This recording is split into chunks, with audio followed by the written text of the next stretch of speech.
তোমার কি বুদ্ধিশুদ্ধি একেবারেই লোপ পেয়েছে? কেন বলো তো, কি হয়েছে কি? যদি বুদ্ধিশুদ্ধি লোপ না পায় তাহলে কি তোমার মাথায় ভূত ভর করেছে নাকি? আরে বাবা, এই রাতের বেলায় তুমি আমাকে কথা শোনাচ্ছ, হয়েছেটা কি সেটা তো বলবে নাকি? না, কিছু হয়নি। চোখের সামনে দেখতে পাচ্ছ না কি হয়েছে? কি বলো তো? তুমি এই বুড়িকে 4টিখানা টাকা ধার দিয়ে রেখেছো, আর এই বুড়ি দিন দিন অসুস্থ হয়ে মরতে চলেছে। সেটা দেখতে পাচ্ছ না? ও, সেটাই বলো। আমি ভেবেছিলাম আবার কি না কি হয়ে গেল। মানেটা কি? এমন ভাবে বলছে যেন এটা কোনো বড় বিষয় নয়। কেন? টাকাগুলো কি মামা বাড়ির আবদার, নাকি উড়ে উড়ে বাতাসে এসেছে? না, সেটা আসে না, কিন্তু যত যাই হোক বুড়ি মানুষ। হোক বুড়ি মানুষ, আজ আছে বুড়ি কাল নেই। আজ আছে কাল নেই মানে? মানে বুড়ি 2 দিন পর মরে যাবে, আর তোমার পয়সাগুলো নিয়ে চিতায় যাবে। যদি জ্ঞান বুদ্ধি বিন্দু মাত্র থেকে থাকে তাহলে কাল গিয়ে টাকাগুলোর জন্য তাগাদা দেবে। ঠিক বলেছ। এভাবে তো আমি ভেবে দেখিনি। এর সত্যি বুড়ি আজ নয়তো কালকে মরে যাবে। আমি তার আগেই ব্যবস্থা করছি। এই জন্যই বলি বউয়ের কথা শুনে চলো, জীবনে উন্নতি করবে। উন্নতি যে করব সেটা তো তোমাকে বিয়ে করবার সময় বুঝতে পেরেছিলাম। এবারে সেটা নিশ্চিত হয়ে গেলাম। তুমি দেখো এবারে ওই বুড়ির কি অবস্থা করি আমি।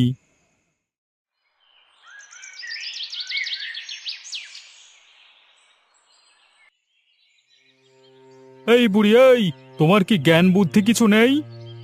কেন বাবা রতন, কি হয়েছে? কি হয়েছে মানে? লজ্জা করে না তোমার? তুমি আজকে বাদে কালকে মরে যাবে, এমনিতে তো চিতায় উঠবার বয়স হয়েছে, সেই দিকে খেয়াল নেই? কি করব বাবা, চেষ্টা করে তো বয়সকে আটকে রাখতে পারবো না। চেষ্টা করে যখন বয়সকে আটকে রাখতে পারবে না, তখন আমার টাকাগুলোকে কেন আটকে রেখেছো? টাকাগুলো ফেরত দাও। ওই তো কয়েকটা টাকা ধার নিয়েছিলাম তোমার থেকে, বিপদে পড়ে নিয়েছিলাম। ও কটা টাকা মানে? এ টাকা কি গাছে ফলে নাকি? গাছ নাড়ালে কি টাকা পড়ে? ছি ছি ছি ছি। আমাকে একটু সময় দাও বাবা, আমি তোমার সব টাকা ফেরত দিয়ে দেব। কিভাবে দেবে শুনি? আমি কষ্ট করে কিছু একটা উপায় করে রোজগার করব। এমনিতে তো আমি আর ঘরে খাওয়া দাওয়া করারও পয়সা নেই। সেটা জেনে আমি কি করব? তুমি খাও দাও, না খেতে পেয়ে মরো, সেটা তো আবার আমার জানবার কথা নয়। আমার জানার কথা হচ্ছে আমি তোমার থেকে টাকা পাই এবং সেই টাকা তুমি কবে ফেরত দেবে। আমাকে ব্যাস 1 সপ্তাহ সময় দাও, এই সময়ের মধ্যে তোমার সব টাকা ফেরত দিয়ে দেব। কথাটা যেন মনে থাকে। যদি এই কথাটা মনে রাখতে না পারো তাহলে তোমাকে ঘর থেকে তাড়িয়ে তোমার এই ঘর আমার নামে করে নেব, তখন তুমি কিছু করতে পারবে না। রতন বাবা, এমন নিষ্ঠুর হইও না, একটু দয়া করো বুড়ো মানুষটার প্রতি। তোমার প্রতি দয়া থাকবে আমার মাত্র 1 সপ্তাহ, কথাটা কান খুলে শুনে রাখো।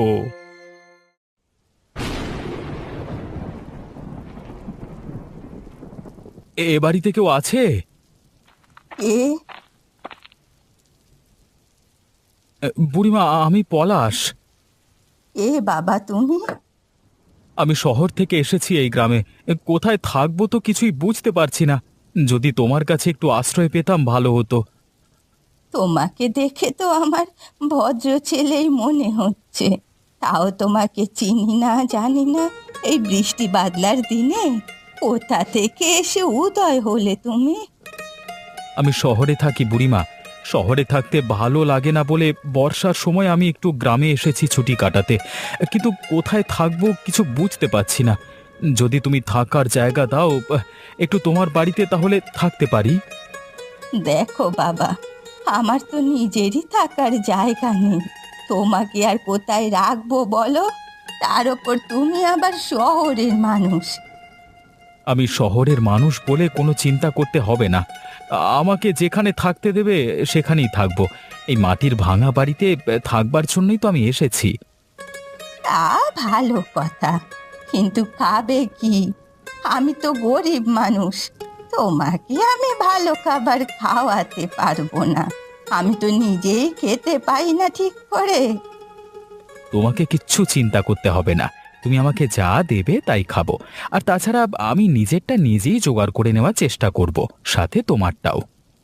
ঠিক আছে, তোমার যখন এত টাকার ইচ্ছে থাকো, তবে আমার মনে হয় না তুমি বেশি দিন থাকতে পারবে।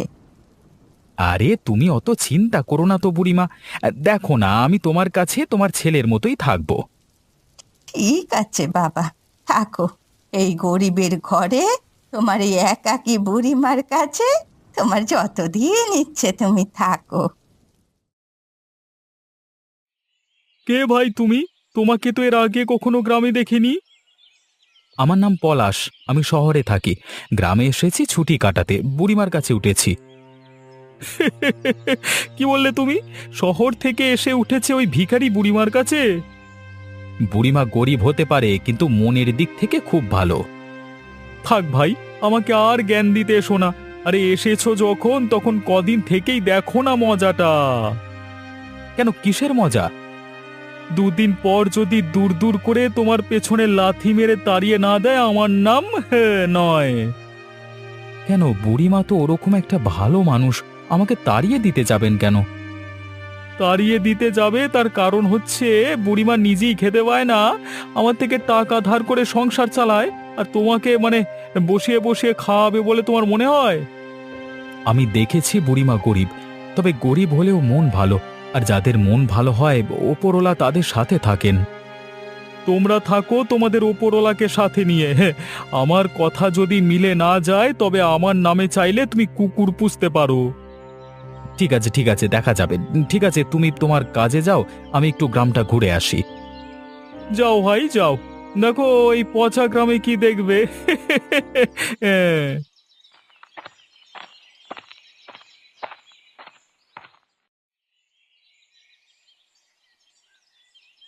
কি হয়েছে বুড়িমা? রান্নাঘরে এরকম উনুন জ্বালিয়ে চুপ করে বসে আছো কেন? শুধুমাত্র এই কচু শাক ছাড়া আমার তো রান্না করার আর কিছু নেই বাবা। তুমি অতিথি হয়ে এসেছো আমার ঘরে, কিন্তু তোমাকে কি খেতে দেব আমি নিজেই জানি না। আরে ধুর, তুমি কেন পাগলের মতো চিন্তা করছো বলো তো? আমি কি তোমার কাছে কিছু খেতে চেয়েছি নাকি, মন্ডা মিঠাই? হ্যাঁ, তুমি খেতে চাওনি তো কি হয়েছে, তোমাকে খাওয়ানোটা আমার দায়িত্ব। আরে ছাড়ো তো তোমার দায়িত্ব। তোমার কাছে যদি কচু শাক থাকে, তুমি সেটাই রান্না করো। তুমি খেতে পারবে? আরে ভালোবেসে দিলে আমি দুনিয়ার সব কিছু খেতে পারি। আর শহরে তো এত ভালো ভালো খাবার আছে, আমি সেইগুলো ছেড়ে তোমার কাছে এসেছি তো নাকি? আর এসেছি যখন, আমি বেশ খেতে পারবো। তোমার মতো ছেলে আজকাল দেখা যায় না পলাশ। তোমার মতো মানুষও তো আজকাল দেখা যায় না বুড়িমা, যে অচেনা একটা মানুষকে নিজে খেতে না পেয়েও আশ্রয় দিয়েছে। কিন্তু এই ভেবে পাচ্ছি না আমি জীবনটা কিভাবে কাটাবো। মরণ তো আসছে না, তাই জীবনের শেষ কটা দিন কি খেয়ে পড়ে বাঁচবো সেটাই ভেবে পাচ্ছি না। বুড়িমা, তুমি এত কিছু ভেবো না। কিছু একটা ব্যবস্থা ঠিক করিয়ে নেব আমরা। তুমি চিন্তা করো না, আমি ভাবছি। হ্যাঁ,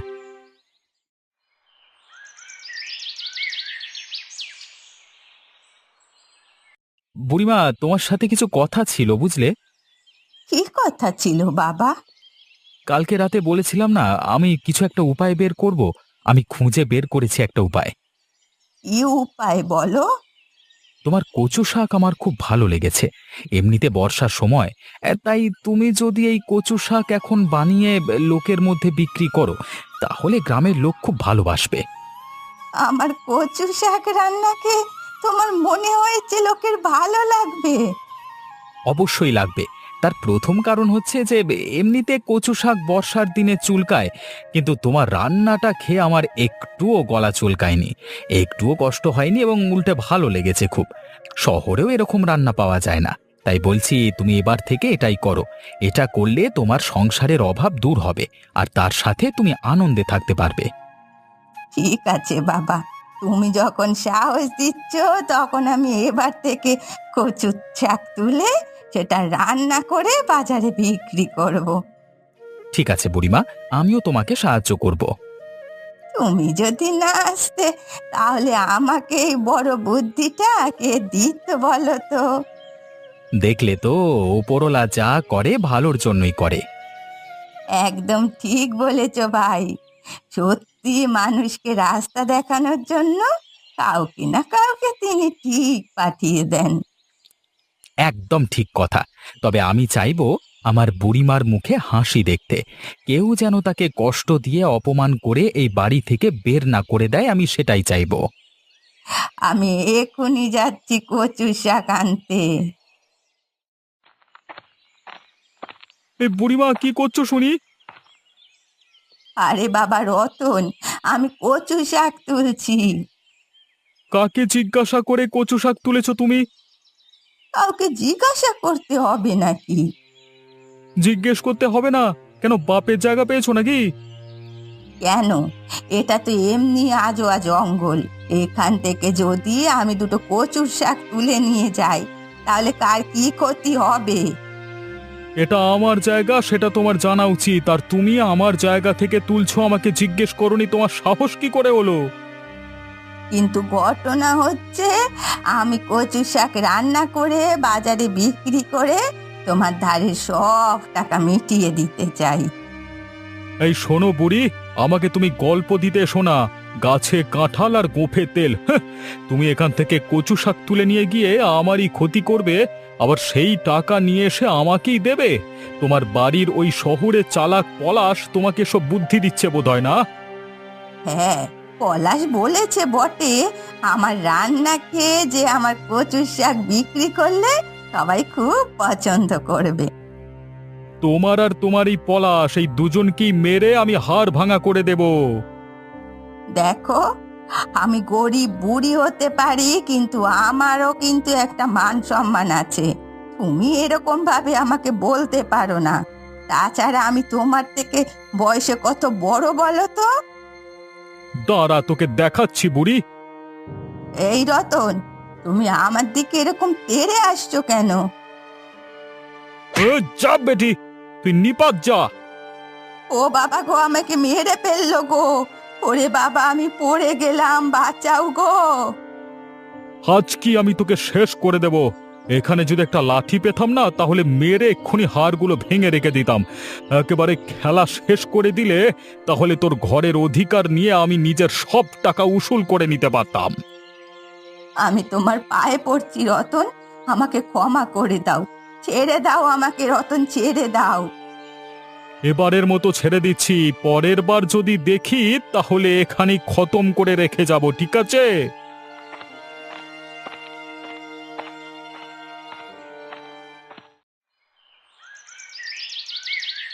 ওরে, আমার খুবই কষ্ট হচ্ছে, আমি যে আর বাঁচতে পারছি না। মনে হচ্ছে মরেই যাব। সত্যি করে বলো তো বুড়িমা, তোমার এই অবস্থা কি করে হলো? আমি মরে যাচ্ছি পলাশ, আমাকে বাঁচাও। তোমাকে এখন একদম চিন্তা করতে হবে না। তোমাকে উদ্ধার করে আমি তোমার ঘরে নিয়ে এসেছি, তুমি ঠিক হয়ে যাবে। তুই জানলি কি করে আমি ওখানে পড়ে আছি? আরে বাবা, তুমি বলে গেলে যে কচু শাক তুলতে যাচ্ছ।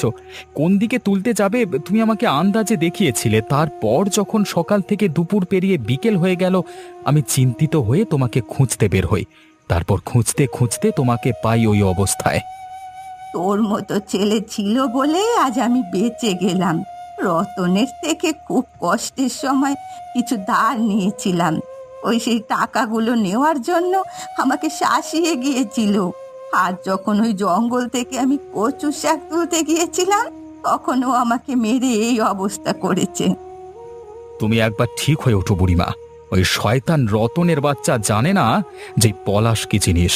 আমি যদি ওকে খতম না করতে পেরেছি না, তবে আমার নাম বাবা তুই শান্ত হ। ওপরওয়ালার ওপর ভরসা রাখ, তিনি সব ঠিক করবেন। কি ঠিক করে দেবেন সেটা তো দেখতেই পাচ্ছি। ঠিক করে দিলে আর তোমার এই অবস্থা হতো না।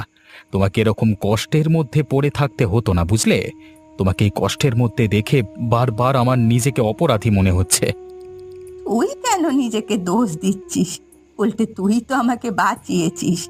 একবার ভাব দেখি, তুই যদি না থাকতিস তাহলে আমি ওখানেই মরে পড়ে থাকতাম। ঠিক আছে, আর উল্টোপাল্টা কথা বলতে হবে না তোমাকে। আমি সেবা করে তোমাকে সুস্থ করে তুলব, তারপর যা ভাববার ভাবা যাবে।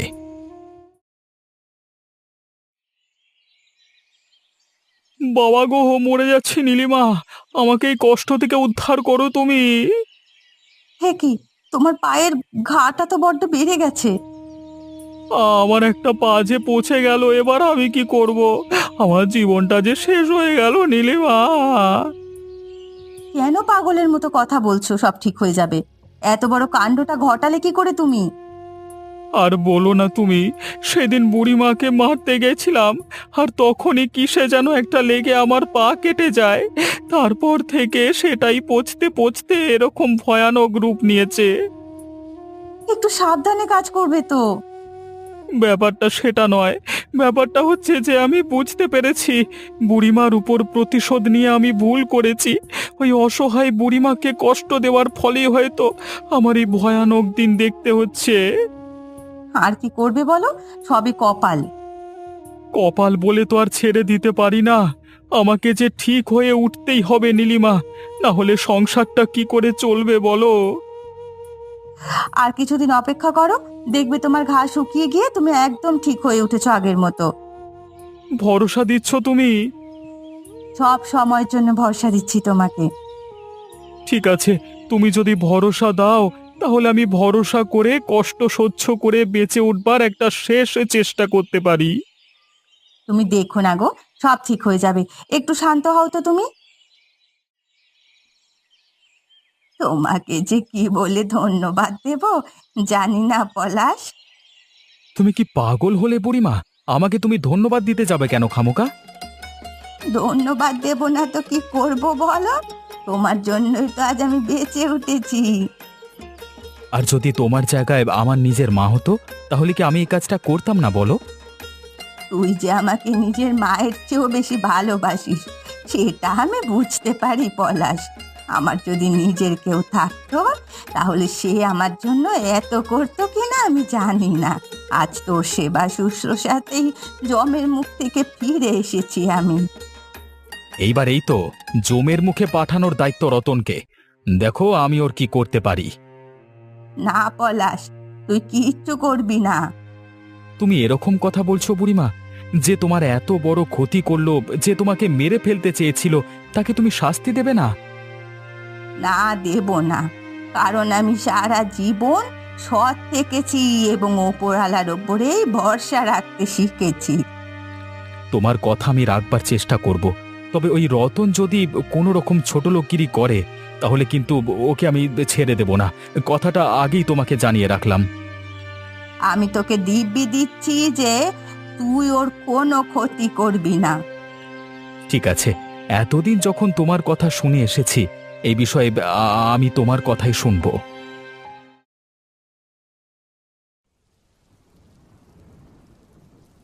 নীলিমা, একটু বিষ দেবো আমাকে?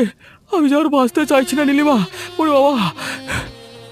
কি পাগলের মতো কথা বলছো তুমি? তোমার কি মাথা খারাপ হলো? আমি সত্যি বলছি গো, আমি আমি আর কষ্ট সহ্য করতে পারছি না। মনে হচ্ছে আর বাঁচতে পারবো না নীলিমা।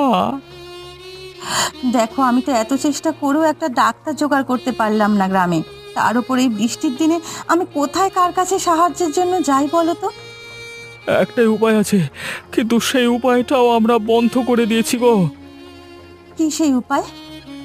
একমাত্র এই বুড়িমার উপায় জানবে গো। ওই বুড়িমা গাছটা নিয়ে অনেক ওষুধ দিতে জানে। আমার পায়ের ঘা যদি কেউ সারাতে পারে, সেটা ওই বুড়িমা। কিন্তু সেই বুড়িমাকে তো আমরাই অপমান করেছি।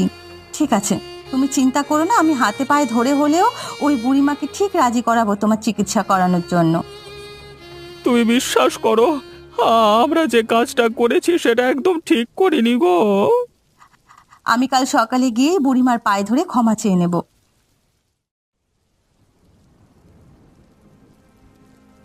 ও বুড়িমা, বুড়িমা আমাকে বিধবা হওয়ার হাত থেকে রক্ষা করো গো, আমাকে বাঁচাও। কেন, কি হয়েছে? কি হয়েছে তোমার বৌদি? আর যে হঠাৎ করে বুড়িমার পায়ে এসে পড়ছো কেন? তোমরাই তো এতদিন অপমান করে এসেছো বুড়িমাকে। যেটা করেছি সেটা খুব খারাপ করেছি। আমার এটা একদম করা উচিত হয়নি। আসলে রতনের কোনো দোষ নেই। ওকে আমি উস্কে এই খারাপ কাজগুলো করতে বাধ্য করেছি। যদি তার জন্য কোনো শাস্তি দিতে হয় আমাকে দাও, কিন্তু ওকে ক্ষমা করে দাও। হঠাৎ করে তোমাদের এত চেতনা উদয় হলো কি করে? তোমাকে মারতে গিয়ে কোথায় পা কেটে এসেছিল, সেই পা পচে গিয়ে এখন মরতে বসেছে যে। একমাত্র তুমিই পারো তাকে বাঁচাতে। তুমি একদম যাবে না বুড়িমা। আমি তোমাদের পায়ে পড়ছি, এমন নিষ্ঠুর হয়েও না তোমরা। আমি যাব পলাশ। মানুষকে ঘৃণা করে কখনো তাকে শুধরানো যায় না। আমি বলেছিলাম না, উপরওয়ালার ওপরে ভরসা রাখলে তিনি ঠিক বিচারই করবেন। তিনি বিচার করেছেন, নীলিমাদের শাস্তি দিয়ে সঠিক বুদ্ধি দিয়েছেন। এখন আমরাও যদি ওদের মতো খারাপ হই তাহলে ওপরওয়ালা আমাদেরও ভালো করবেন না। তোমার মতো ভালো মানুষ যদি দুনিয়ায় আর কয়েকটা হতো তাহলে দুনিয়াটা বড় ভালো হতো।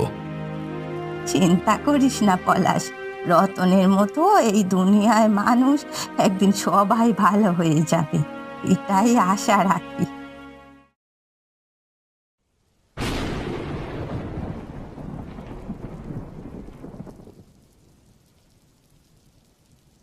কেমন লাগছে রতন?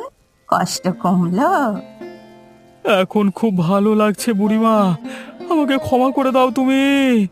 তোমাদেরকে আমি অনেক কষ্ট দিয়েছি গো, অনেক যন্ত্রণা দিয়েছি অযথা। তবে শেষ পর্যন্ত উপরওয়ালার কৃপায় তোমাদের যে শাস্তির মাধ্যমে চেতনা শুদ্ধ হয়েছে, এটা জেনে আমি খুশি হলাম। বুড়িমা এসে আমাদের এত অপমানের পরেও আমাদের প্রাণ বাঁচাবে, আমাকে বিধবা হওয়ার হাত থেকে রক্ষা করবে, এটা আমি কখনো ভাবতে পারিনি। সত্যি তোমার মতো মানুষ যেন এই দুনিয়ায় আরো অনেক হয়। তবে আজকের পর থেকে বুড়িমার উপর যদি তোমরা কোনো অত্যাচার করো তাহলে কিন্তু তোমাদেরকে আমি আর ক্ষমা করব না। এবারে জেনে রাখো, ভগবান নয়, আমি তোমাদেরকে শাস্তি দেব। আমার ঘাট হয়েছে ভাই পলাশ, তোমাকেও আমি অপমান করেছি, আমাকে ক্ষমা করে দিও। আমি নিজের সব ভুল বুঝতে পেরেছি, নিজের পাপ আমি বুঝতে পেরেছি। এ কদিনে আমি বুড়িমার সমস্ত দেনা ক্ষমা করলাম এবং তার সাথে আমার কচু জমির অধিকারও তাকে দিলাম। তোমরা নিজের মতো ব্যবসা করে সুখে শান্তিতে জীবন কাটাও গো। এবং কোনো রকম দরকার হলে আমাদেরকে জানিও, আমরাও আজ থেকে তোমাদের নিজেদের বাড়ির লোক। দেখলে তো, কি পলাশ বলেছিলাম না, ভালোবাসার থেকে বড় জাদু হয় না। ভালোবাসাই পারে মানুষের মিলন ঘটা।